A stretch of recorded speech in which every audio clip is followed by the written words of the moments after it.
breaking news. Hi, my name is Ron. Let's face it, crime is on the increase and it's not going to go away. The question we have to ask, will it get better? For those of you that are realistic enough and honest enough with yourselves to answer that question, you know very well as I do and everyone else that the answer to that question is a definite no. As much as I have respect for both the South African police services and the local security force, folks, the reality is this.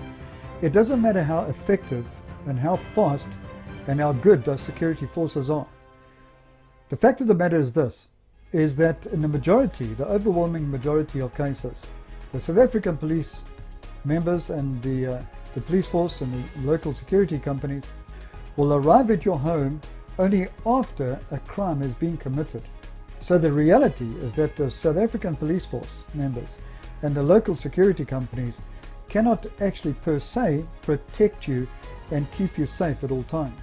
The reality is that the sensors, the cameras and the alarms that you've installed in your home to keep you and your family safe are not necessarily going to protect you. They are there as a deterrent, and they are there basically as surveillance equipment that can be used again once a crime has occurred. So the very best that a camera that you've installed in your property can do is to actually warn you of impending danger. But at the end of the day, folks, it doesn't matter how many cameras you've installed, it doesn't matter how many electric fences you have, it doesn't matter how many triggers, how many alarms, how many sensors, and what equipment you've actually installed in your home. The fact of the matter is, once a crime is in progress, there is very little that you can do to prevent the crime from happening. So once the criminal is actually in your home, there is very little that your surveillance equipment and your safety equipment and all the protection that you put up is really going to be of any good. I want to reveal to you the number one factor in any home invasion crime that is going to determine the outcome of that particular crime. Obviously, the crime that is going to be committed against you is largely going to be determined by the intent of the actual criminal. And as you know, most crimes end in three ways. The top three crimes, when you look at home invasions, is either robbery or theft. That's number one. Number two is sexual assault, rapes, etc. And number three is actually murder. And number four is a combination of one or two of the, or all three of the above. A very scary statistic regarding home invasions and break-ins is that a very, very large amount of these break-ins and crimes occur while the people are actually still at home, either in their bed sleeping or even watching television. But what's more scary is that the majority, the overwhelming majority of people don't have a plan of what to do in case of a break-in, in case of a crime occurring. Not only do they not have a plan, they do not have a means whereby to react and to respond and to protect themselves from that particular crime. Folks, I want to reveal something incredibly important to you, and I really hope you're going to pay attention to this. The most important factor in any crime that's going to occur, and here we are basically mostly speaking about break-ins or home invasions as they would call them. The most important factor is the time delay in what happens between the crime is detected. In other words, let's say your cameras have picked up there is an invader, a criminal that has jumped over your fence, he's on your property, or he's even in your home. The main important factor here is what is going to happen and what occurs during the time that you actually detect the enemy or the criminal, and to the time that the security forces will arrive, whether it's the South African police services or the local security companies. This is, I cannot stress how important this particular time is, what happens during this time. Now folks, this is the very reason, the number one reason that I have put myself out there and I've committed myself to this community to provide the service that I'm going to provide. And this video that you're looking at right now on this website is basically the launch of the service and the launch of the business. Firstly, I just want to give a little bit of background about myself, because some of you may be asking the question, what qualifies me to actually present this particular service to the public of Port Alfred, and you may be just wondering a little bit about my background, and I think it's a very fair question. So let me be the first to admit to you that I do not come from any security background. I do not possess a security qualification or accreditation, anything like that. So there's nothing on the security side. So security is not my background. However, I do have a military background. And so let me just outline that very shortly for you. In 1976, when I was still a very young man, and that seems like a very long time ago, I know, and it is a very long time ago. In 1976, I joined 1 Parachute Battalion in Tempe in Bloemfontein. And after several weeks of very intense training, and I then qualified, and I then obtained my, what they would call wings, and I became a qualified paratrooper. I was then drafted into a group called 44 Parachute Brigade, and we immediately went operational. And for the next 13 years, I spent from 1976 to 1989, I was an active member of the civilian force group, Charlie Company, of 44 Parachute Brigade.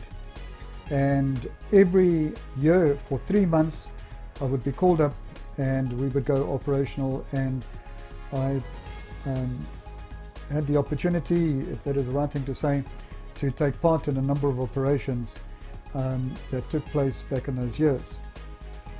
Now, I don't have time right now to actually explain and try and tell you everything that I've learned from my military days, but one thing I do know, folks, is that those things that I learned have never left me.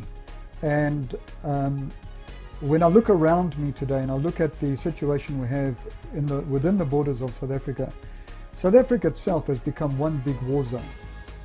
Your town, whether you like to admit this or not, has become a war zone. And there's enemy out there that are intent to rob from you, to steal from you, and maybe even worse, to hurt you, and to bring you harm to you and your family. And folks, this brings me to a very important point regarding my military background. If you don't have a plan, if you haven't rehearsed a plan, and if you haven't rehearsed a particular plan of action, they call it rules of engagement in some cases, but if you haven't planned to react in a particular kind of way when you draw fire, if you have no plan, well then you're basically dead in the water. Then you can just kiss yourself goodbye, because if you're not going to respond and you're not going to react according to a particular plan, you shouldn't be in that situation in the first place. And folks, the reason I'm actually saying this, and I feel very strong about this, is that there are civilian people like you and I, okay? We don't all have a security background and we don't all have a military background. That is true. But we're all civilians, we're all members of this community. The scary thing is that very few people actually have got a plan in force. Very few people rehearse with their families in their own homes what would happen in the event of a crime taking place. You need to have a meticulously well-rehearsed, well-thought-out plan of action. Let's call it rules of engagement. If you're going to engage an enemy, what are going to be the rules? And the rules should always have one particular concept to it, all right, or one particular character to it, and that is, the rule should always be to keep you and your family safe, whatever that rule is.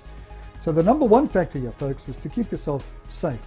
But if you do nothing, if you don't have a plan, if you don't rehearse anything, you don't have anything, either a plan or a means to drive away the enemy or to evade the enemy, then I can tell you that is far more dangerous. So right now, while you're watching this video, I want you to ask yourself this question. Do you and your family have a plan that you've particularly set up to either evade the enemy, to defend yourself from the enemy, if it comes to that, because it depends on how the crime escalates. The crime may escalate to a point where you don't have a need to actually confront the enemy, and that's always, believe it or not, the best strategy to have, is not to confront the enemy.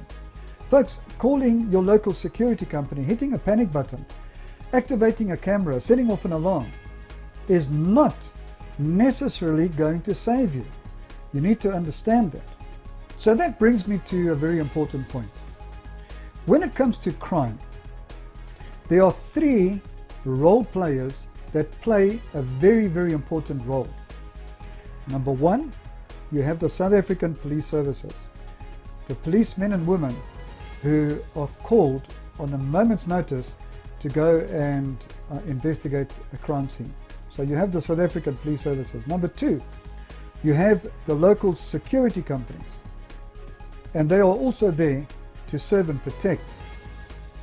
Then you have a third element, a third role player, who's a very, very important role player, and that person or that role player is none other than you. Now, out of those three, out of the South African Police Services, out of the local security companies, and out of yourself, who do you think is going to play the most major role in protecting you, in keeping you and your family safe in the event that your home is invaded? Who do you think that is? Do you think it's the South African police? Not at all.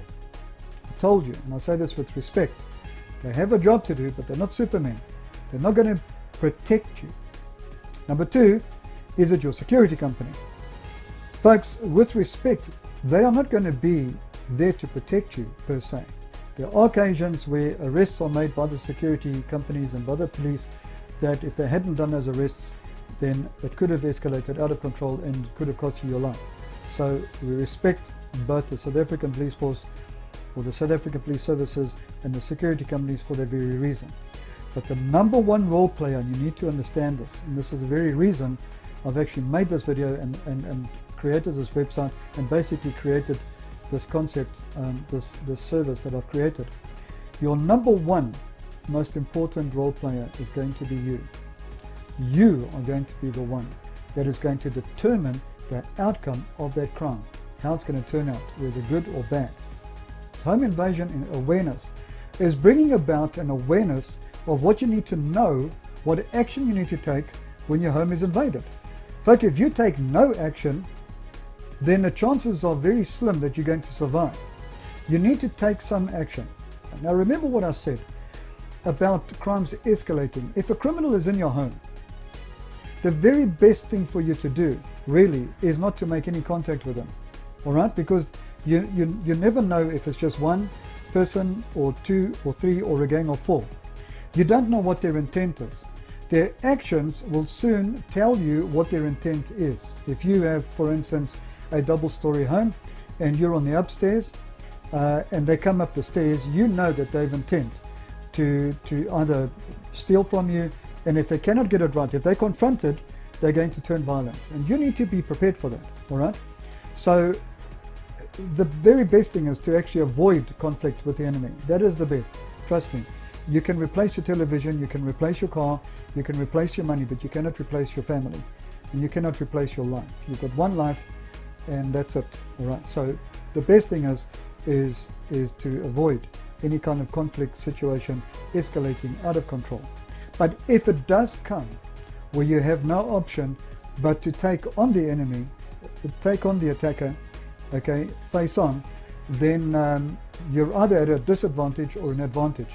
So I'm going to teach you some techniques that will generally always give you the advantage, and they're very simple self-techniques, self-defense techniques.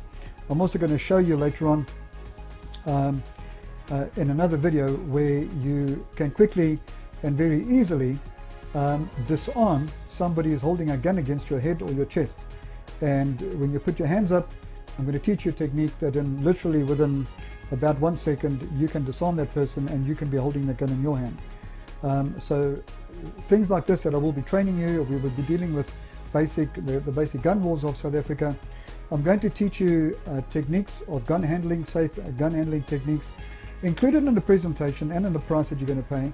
Part of that package is I do an assessment of the inside of your home, and I take you around your own home, and we have a look at areas in your home that you could use as a barricade, or what you should do under a scenario situation when if you happen to be unfortunate enough to be the victim of a crime.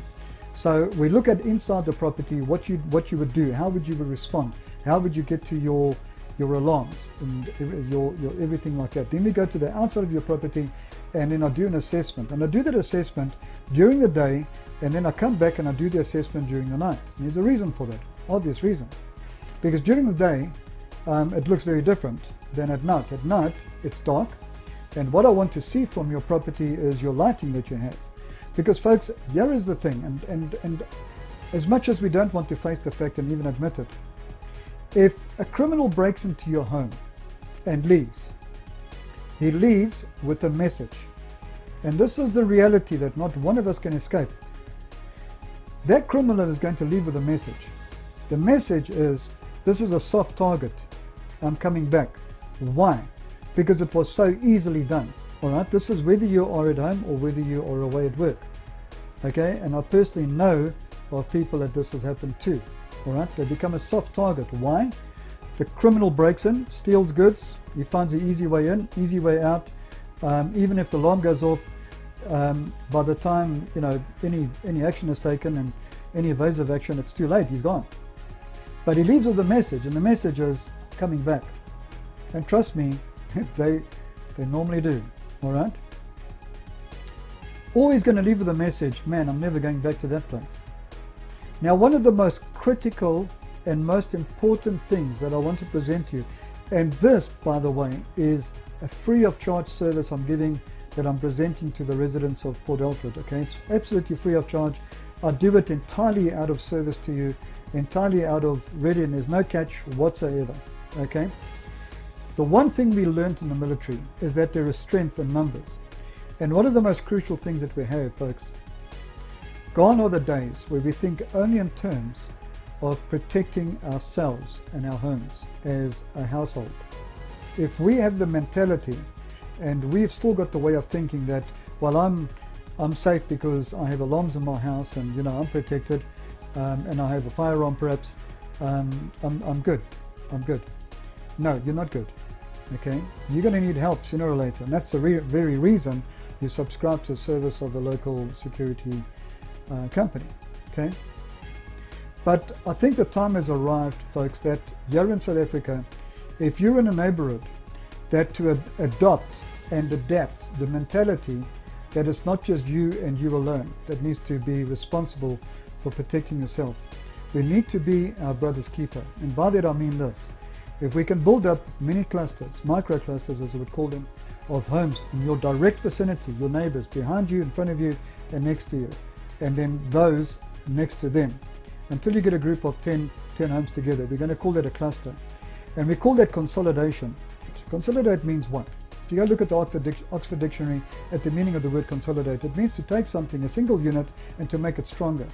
Now folks, your home is a single unit. How do we make it stronger? Consolidating simply means this: taking one single unit and making it stronger. What if we take your home and we take your neighbors, and hopefully you're not on bad footing with your neighbors, and in a lot of cases, unfortunately, we do have bad neighbors, and we're not on good footing with them, but I'm talking generally speaking. If you could get a cluster together, the important thing is that we consolidate, that we get a group of people together and saying, listen, this is what we're going to do to stand together, and we're going to protect one another. But it's going to require one thing from you, and it's going to be called commitment. It's going to be called cooperation. Folks, we need your cooperation. If we're going to make Port Alfred a safe place, then we need your cooperation. So folks, I'm not going to say anything more further than that. Please do scroll down here below this video and click on the links above, and actually below the website. Below each page you'll get green links, and above the page you'll also get the green links. You'll see them up there. Please click on them. My contact details are up there, and if you need to contact me, please do. So if you phone me, it's for the purpose of inviting me to your home. Okay, and you can, when I come to your home, I will then identify myself, and we'll spend some time together, and I will outline to you the specific plan on how we're going to make your home and your family and your neighborhood a safer place. If you've watched to the end of this video, I do thank you, and I really appreciate it very much. And please feel free to have a look at the rest of the videos on this website. Have a look at the details, a little bit of reading to do, but when it comes to your safety, I'm sure it's going to be worth your time. Thank you, and this is Ron. Bye.